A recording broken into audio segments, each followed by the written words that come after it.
Wow, Auntie was so brave, saving the little guy, a real superhero. But Emma felt so down, and then Uncle finds candy on the floor and notices the door wide open. He thinks, I definitely locked that door. How did the kid pull a magic? Uncle furrows his brow, deep in thought, while Emma's gaze shifts into something sinister, like something straight out of a villain movie. He loves mischief, torturing small animals is his daily routine, killing cats and picking fights effortlessly. He never mediates human conflicts. Instead, he goes all out to just eliminate the problem.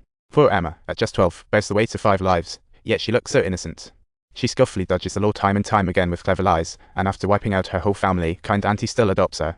Auntie dotes on her like her own daughter, but Emma shows no gratitude, secretly hating Auntie for starting a family and making her feel like a guest in her own home. So, she increasingly loathes uncle and cousin, hiding her hatred deeply, never showing a hint.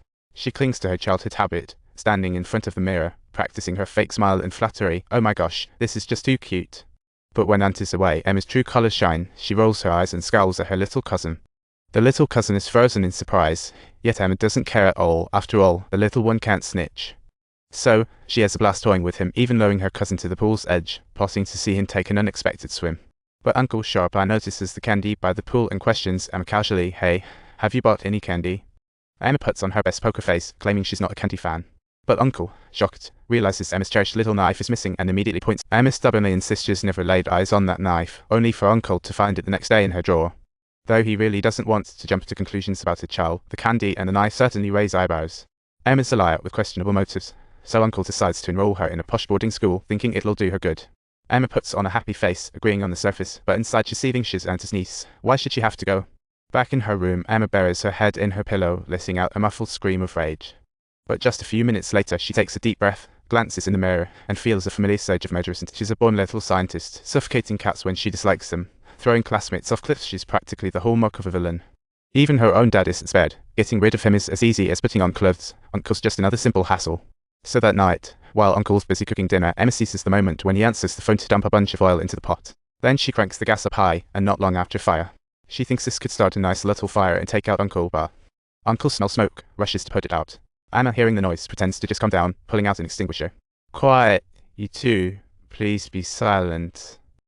Shall we put on another show? Despite Auntie calming the storm, Emma realizes Uncle's gaze is laden with suspicion. Afraid Uncle might catch on, she rushes back to her room to practice her apologies in the mirror, her voice trembling. Uncle, I want to apologize. Uncle, I genuinely just want to say sorry. Then Emma, wearing a guilt-ridden expression, seeks out Uncle, who's busy fixing the car.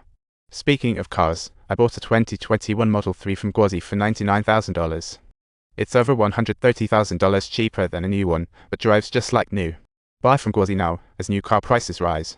Each car is officially inspected, with a 3-day test drive safe buy. Remember, don't miss out at all. Emma admits she caused the fire, but denies it out of fear of Auntie's wrath. Hearing this, Uncle is flooded with sympathy, giving Emma a hug and declaring he forgives her. Huh? How quaint. Emma rolls her eyes in disdain. After reassuring him, Emma happily leaves, but as Uncle's under the car, the light suddenly goes out. Suddenly, the car jack drops, causing Uncle to thrash his legs in pain like an angry tap dancer. The car weighs 2 tons, he can't budge it an inch. Seizing the moment, Emma skips away, humming a cheerful tune. Ha ha, Uncle is absolutely going to be toast this time, for sure. So she finds an excuse to attend a classmates' gathering, trying to create an alibi. But her friend brings along a new student who just transferred. When she sees Emma, she cheerfully exclaims, "We've met before. Remember that trip? You stole my toy." "Oh, for heaven's sake, that was absolutely mine." Awkward. Turns out, this new student is Katie. Katie was Emma's classmate. Jealous of her new watch, Emma purposely tripped her, pretending to help her up while swiping the watch.